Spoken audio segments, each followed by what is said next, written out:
Hey, this is Earl. Happy Transgender Visibility Day. I am happy to be transgender and visible. Today is a really great day. I feel grateful to have this opportunity and feeling good in my body today. I had a good checkup and my levels are good. On the high side, 723, I think, was my testosterone count. But I feel great. So I'm on a dose of 0.3, which feels good, once a week. And so I'll do that for a couple of months.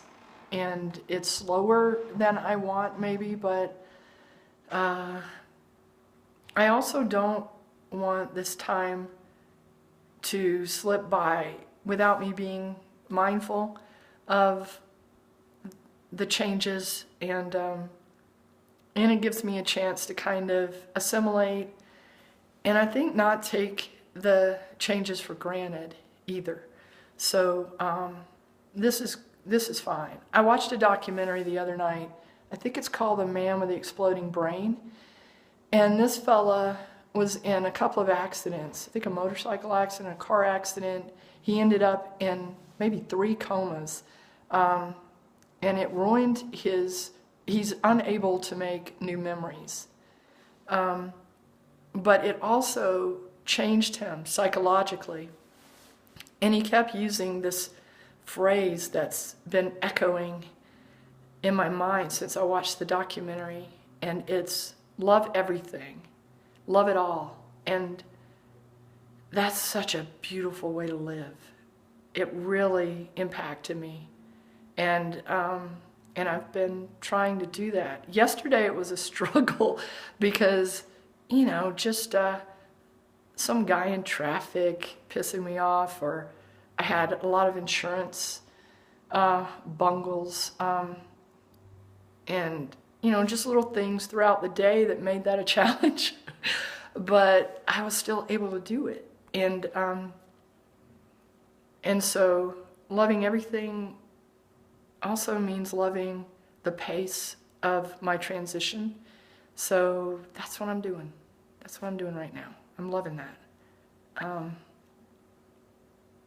I also wanted to share with you something that my doctor showed me yesterday, and it's so awesome.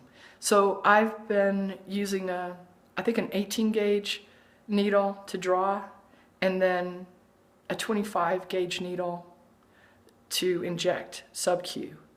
So my doctor, and I said I've been getting air bubbles, and I haven't been able to, I feel like, properly measure my dose because I'm worried about that air bubble taking up space. And then I worry about the waste too. So he said to do it this way, to just use one needle. And he wrote me a prescription for a 27 gauge needle. And I think it's a 0.5 cc syringe. So it's this little syringe and a tiny needle, I think like 1/2 inch long. And so he said to avoid the air bubble, what you do is you put the needle in the vial, and then you take the stopper out.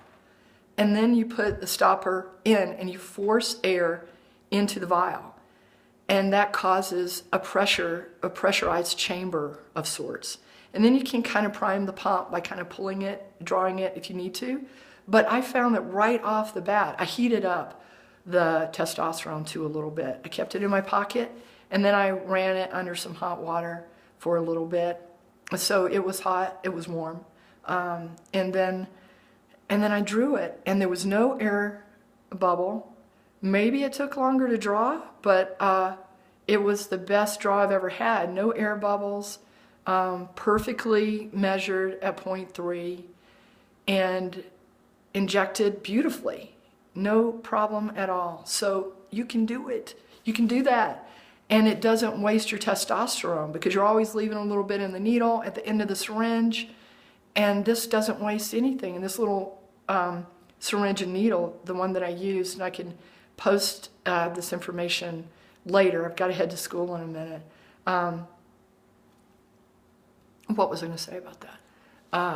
Oh, the little needle, it doesn't hold as much in the end as my other syringe did. So there's less wasted all around. It didn't hurt a bit. You know, I've heard that you dull the needle if you stick it through the rubber cap. Maybe, but it didn't hurt. And so I just wanted to share that with you. So happy Trans Visibility Day.